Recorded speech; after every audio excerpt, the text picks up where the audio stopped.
So let me ask, you had 5 children for your father? 5. I was impregnated 5 times. Only 4 came to fruition. Oh, yeah. I carried 1. Oh, okay. And Yes. how old were you when you first had your first child for your father? I got pregnant at 15 and I had my first child at 16. And how old were you when you had your last child?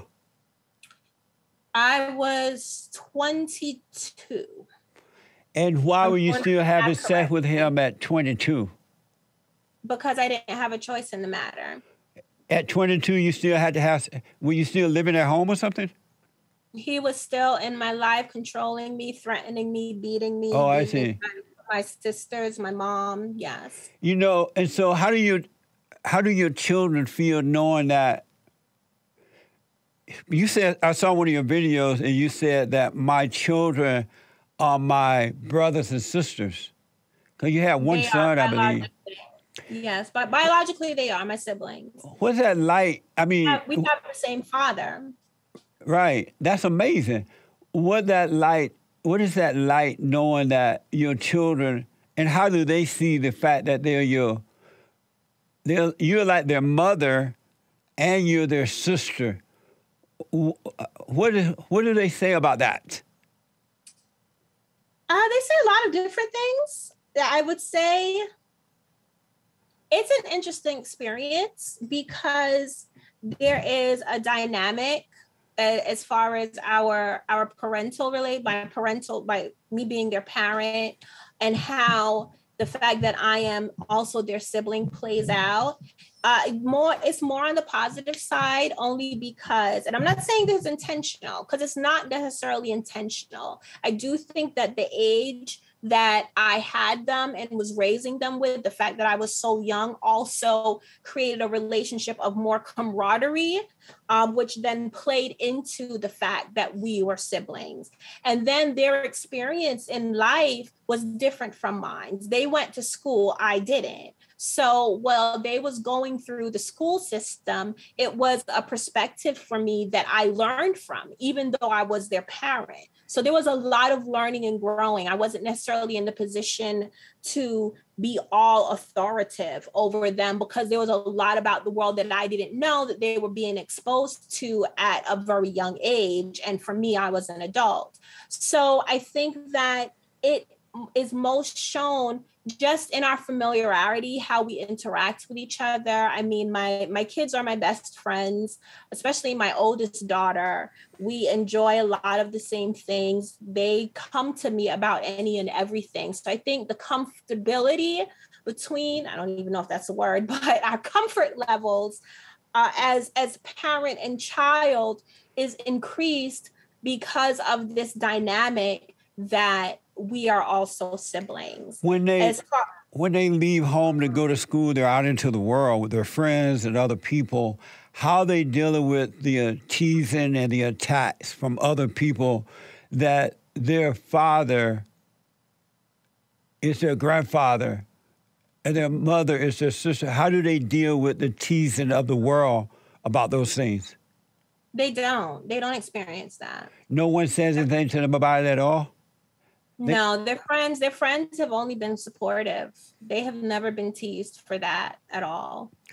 Do you, now that they are, so what now? I said, thank God, they've not been teased for that at all. But now that you have put all that, your business into the street like that, you've been telling everybody about it, and you have kids, and the kids will suffer from it. They at some point, the world going to turn on them. They're going to have to deal with that. Do you regret putting your stuff out there like that rather than just working it out within yourself? Are you still? Jesse, what?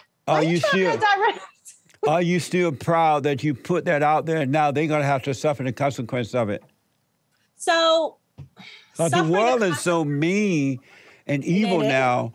And you see how bad, no love in the world, you see how bad things are. And people who love hell love making, try to draw other people in their hell. Mm-hmm. Do you regret at all putting your business out there like that, knowing that they're going to judge, the world is judging you too, and they're younger, so they're going to have to live with that and deal with it. Do you regret putting your business out in the streets like that? No. And why not? You just want a straight answer no, because at least for them, why don't you care? I'm sorry? At least knowing that they're going to have to deal with it because they're going to live long and the world's going to get worse before it gets better. Why don't you care that you have done that? Why don't I care? Yeah. No one said I didn't care. Of course I care. I mean, they're my children. I love them. So, one, like you mentioned, the world can be very evil and very cruel. So before I put myself out there, of course, I considered my children and I had a conversation with them.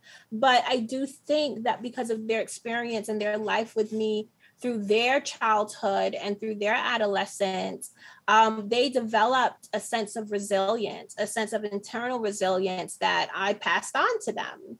And they're not afraid of a fight. So if there's a matter of weighing the pros and the cons. If us being put out there can help other people, can help educate people, could help support other victims and survivors, and could help put an end to the negativity in general, to child molestation and domestic violence, however far into the future it will be, what we're doing does contribute to it ending. It is worth the ridicule that we as a family could get from the public. And I mean, thank God, and I am extremely grateful the fact that it has been minimal. It has been minimal. So I can't say, I've gotten some very mean things said to me. And I'm sure you have. And usually my daughter is the first person that is there to defend me and to help and put people in their place. But the rewards and the potential rewards and the positivity that it encourages and incites is definitely worth the small sacrifice of being in bullied. The good old days, they feel the same way. They feel the same way. In the good old days, the people knew not to put your private business in the street. They would tell you, don't put your business in the street because people are just going to judge you. They're going to use it against you because people are evil, right? Just like the same evil we all have to overcome is inside other people. And so we were taught not to do that. Go to God with your stuff, not to human beings, because there's nothing another human being can do to help you with spiritual issues. Where did this idea come from that you're supposed to go out and put your business in the street? Because it doesn't help anyone at all. No one changed by hearing your business. They just feel good about being wrong themselves, but it doesn't change their hearts. It doesn't change their heart from anger to love. Where did this idea come from? And I see it a lot now. I see men doing it, and it's totally abnormal for men to do it. I can understand women doing it since they're the weaker vessel, and they can't help themselves, right? But it's abnormal for men to put their personal business in the street.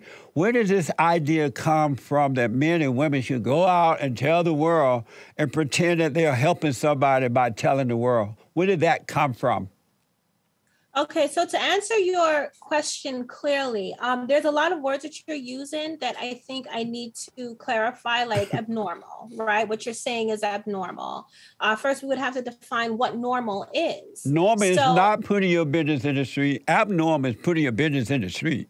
I'm talking about the definition. I'm talking about the definition of normal. So are you talking about normal as it pertains to what a group has agreed upon that is normal behavior? Because then it would be normal to put your business out on social media because everybody's doing it. That's a sense of normalcy. That's an abnormal state, though. You're saying that it's abnormal, but if the majority of people are doing it, then technically it's normal. But that's why you should know. That's why you should never follow the majority, because the majority of people take the wide road that leads to destruction. It's that one man or woman that decide to stay on a straight and narrow path, and they are the ones that will live. The abnormal people are the weak people that take the crowd, follow the crowd. Would you agree to that?